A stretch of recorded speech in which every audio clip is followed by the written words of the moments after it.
Hello everyone, I'm Michelle Smallman and welcome to this week's edition of Two Guys, Three Questions.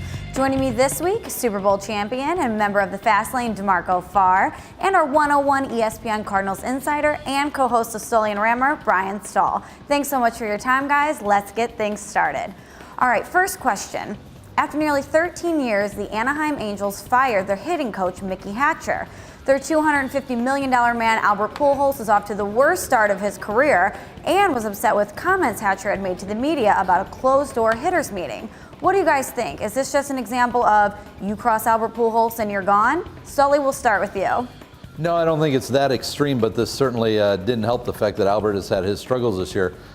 Mickey Hatcher is a close friend of Mike Scioscia. They were teammates together with the Dodgers. He's been, as you mentioned, 13 years with the Angels, but this is not the first time that the Angels have struggled at the plate. If you go back and you look over those 13 years, for the most part, with the exception of their championship seasons, they've batted right around 250, which is where they are at. If you look at this year's team, besides Albert Pujols, 4 other players on the team who are leading the team in at-bats. We're talking about Kendrick, we're talking about Hunter, we're talking about Wells. There's not a 300 hitter in the group, so it's not just Albert Pujols that is struggling out in Anaheim. I know a lot of the fans out there have been saying it's about time. They never thought it would happen with Mike Scioscia as manager because of the relationship with Hatcher. It did come from the front office, and certainly Pujols not doing well factored into it, but Albert's not the only Angel who's struggling at the plate right now.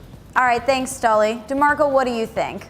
Well, I don't know that. I don't think anyone knows that. I can't see Mike Scioscia being that guy that would fire a guy because he and his star player don't get along. I don't know, but it's a huge deal. It's a deal between Albert and the ownership, so you never know. Strange things could happen. I mean, Albert Pujols with that deal is untouchable, so it could turn into that situation. I don't think Albert is the type of guy that needs that, in my opinion, that he would turn into a Dwight Howard, so to speak, and get someone fired because he can't get along with them. But, big contracts, pressure situations change people. It's a different world out there in Los Angeles. Thanks, DeMarco. Okay, guys, question 2. Things heated up this week with the Edward Jones Dome debate after the Rams renovation proposal was made public. After viewing the plans, A, do you think that this plan will get done? And B, do you guys think this indicates that Stan Kroenke does in fact want to keep the Rams in St. Louis? DeMarco, you're the Rams guru. We'll start with you on this one. I don't know, man. I don't know. I really don't. This deal is it's interesting. I like the plans. I like what the Rams put out there in the media. The sketch of the stadium is outstanding. I mean, you could just visualize what that would look like down on the field. Look, Stan is a sports mogul. He understands the business. He hasn't said one way or the other whether he wants to move or stay. That's just been Stan. He's got the nickname Silent Stan, so we don't know. I think everyone had already given in to the fact that this is going to arbitration, so we'll see what happens. Let's get to that point, and then we'll see what happens down the road.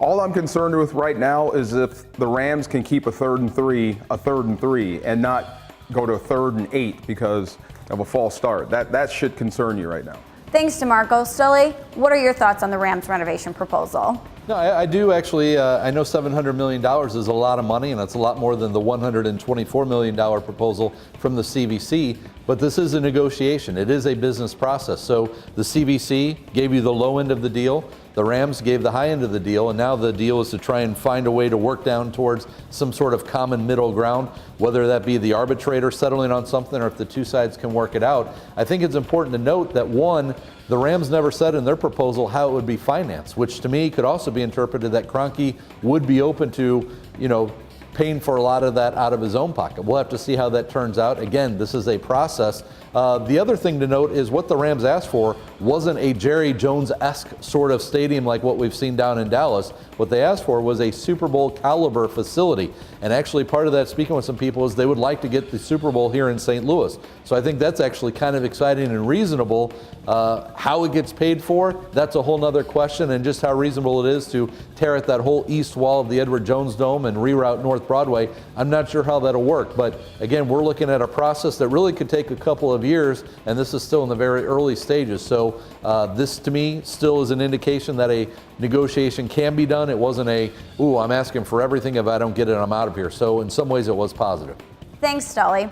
All right, guys, final question. Let's talk a little NBA.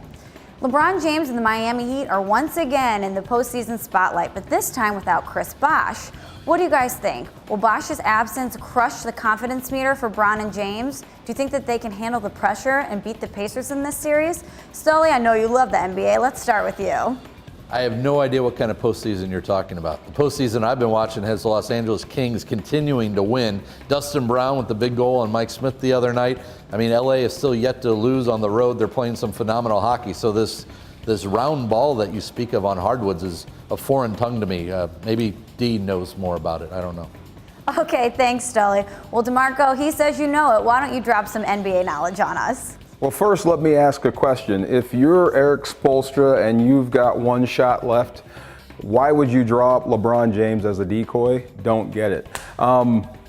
Miami could be in trouble. Indiana, is like any inferior team. It's hard to say that because everybody's in the playoffs, everybody's pretty good, but Miami is great. That team is ready to win a championship if they don't get in their own way. So what happens is if you give a team like Indiana life, they think they can beat you. They're going to give everything they can to do it now. So Miami is in a dogfight. They're going to have to take the series back from Indiana, which isn't going to be easy. But when you're talking about Dwayne Wade, you're talking about LeBron James, you're talking about two of the best players of this era on one team. And they've got talent around them. On any given night, they can beat anybody. So I expect them to win this series. All right, thanks DeMarco and thanks Stolly. I really appreciate your guys' time this week. That's all for this week's edition of Two Guys, Three Questions. You can check us out right here again next week on 101sports.com.